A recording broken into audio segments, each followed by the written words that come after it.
know how much Aussies typically spend on food alone in a year? The answers might surprise you. Hey guys, this is Osler from Down Under, and this is the 4th video of our mini-series this January to get you more financially aware. So if you haven't seen them yet, I'll put a link in the description down below and I'll put them up here as well, so you can check them out. Today I thought that we could solidify the foundations that we built in the last 3 weeks by talking about how much we typically spend as a country, and hopefully make you realize how serious it is not to be paying attention to your finances. And as always, we'll be telling you some tips on how to make it better. Let's go. So first off, according to the ABS, no, not that kind of ABS, but the Australian Bureau of Statistics latest household expenditure survey, financial year 2015 to 2016, it showed that the whole country spent about $666 billion in general household costs alone. Some examples of money spent were on meat versus seafood. Yes, we do love our steak here. Vegans.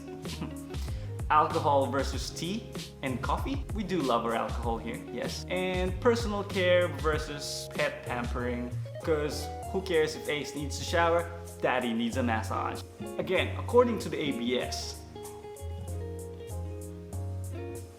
around 15% of Aussie households were in financial stress. 15% at that time were around 1.3 million households. And you would be in financial stress if you tick a total of at least 4 boxes in these categories. Now you may say that these 15% might be because of low income, so therefore they could not cope with the inflating economy. Well, let me tell you how you're wrong.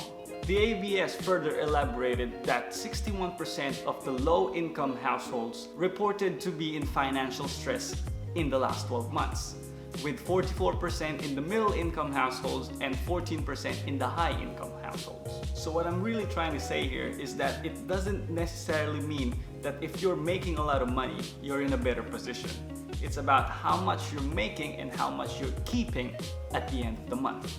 Also, the Aussie household spending on goods increased by 15% from 2009 to 2016, not accounting for inflation. It went from an average of $1,276 per week to about $1,425 per week. The goods and services that Aussies most spent on in the year 2015 to 2016 were on household costs, which amounted to about $279 per week, food and non-alcoholic beverages, which cost about $249 per week, and transport, which was around $206 per week. So do you now understand how serious it is when we're not in control of our finances? No? Okay, let's say you still don't. Let's say you still don't care. Here's one more. Did you know that the company Suncorp made a survey called Cost of Food Report, where they got 1,500 Aussies to participate? In it, they found that about 1/4 of the people surveyed did not stick to their food budget, and about 1/3 did not have a budget at all. This is despite of the average person spending $300 per week on food alone. That's my budget for the month.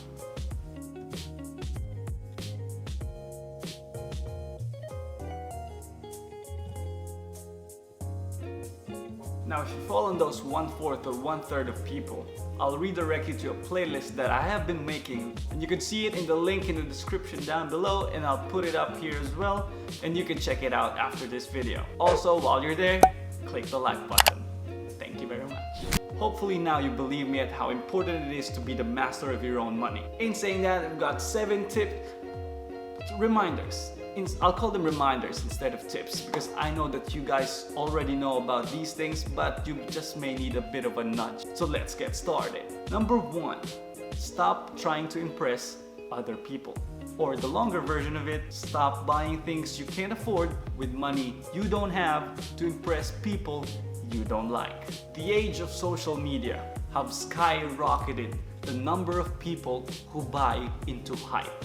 While that is not necessarily a bad thing, if you're maxing out your paycheck every month to look good for the gram, you might want to remember that probably no one cares about you as much as you. Number 2. In accordance with number 1, learn to not be influenced by others' opinion. Seriously, besides being a financial tip, this is a valuable life lesson as well. In your life, you'll be meeting a lot of people, different people in the world, and the majority of them, when they open their mouth and start talking, it will sound like a big pile of horse. Never let others dictate what you do with your money. Remember, it's your money. You have control over it. Peer pressure can cause you to buy something that you don't like or maybe you couldn't really afford. Also, let's call this number 2.5, stop window shopping. You're just tempting yourself there. You're playing with fire. This might be a sign that you need a hobby to keep your hands occupied with something other than your wallet. That's what she said! Number 3, use a credit card, but only if you're disciplined enough to use it correctly. Now, this is something that I have said in all of my videos regarding credit cards. If you're not one to pay off your credit card statement in full every month, you're better off getting a debit card or using cash. Treating a credit card as if it's an extension of the money that you actually have is just plain insane, considering that the average credit card debt in Australia is about $3,300. This is simple, really. Let's say you have $2,000 in your bank account and you have a credit card which has a $3,000 limit. Now, do you have $5,000? No, you don't. You have $2,000. Never treat your credit card limit as if it's your own money. Number 4, when you're buying your groceries, why not buy generic? Now, I know we'll have different opinions on this, but going to Aldi instead of Woolies or Coles will net you around $20 every time you go to the grocery. But Osler, Coles is the only one close to us. What will we do now? Why not buy Coles brand items instead of the other branded ones? If you have a look at the same item with a branded or a generic one, look at the table of ingredients at the back and you might find that they're mostly the same. Number 5 is connected to number 4. If you need to, don't be afraid to spend on quality items. Now this is where I'm gonna say quality over quantity. I believe consumable and perishable goods can be filled up with generic items, but not with items that you would use every day. What I mean to say is that when it comes to clothes, to shoes, to phones, laptops, there's this concept called cost per use. This is the idea that the value of an item is directly related to how much use you get out of it. So let's say today you're gonna go shopping for shoes. Now you found 2 pairs of shoes which costs $50 and one costs $100. Now in this scenario, what are you gonna get? Of course you're gonna get the cheaper one because it's cheaper. But what if I tell you that the $50 shoes will last you for 1 year and the $100 shoes will last you for 3 years? Now what are you gonna choose? Of course you're gonna go with the $100 one because you're gonna get more uses out of it for less price. Number 6, if you wanna buy something, Wait for it. Wait for it. Wait for it. Wait for it. Wait for it. oh, that's it? Wait for it. Seriously though, if you find a good jumper priced at $400 in the wintertime, wait for a couple of months, wait until the summertime. If you find that same jumper, it's probably costing $200. That's a 50% sale. It's a good rule of thumb to never rush into buying anything. One tip that I've learned from the minimalists Ryan and Joshua is to always wait at least 30 days if you think you want to buy something.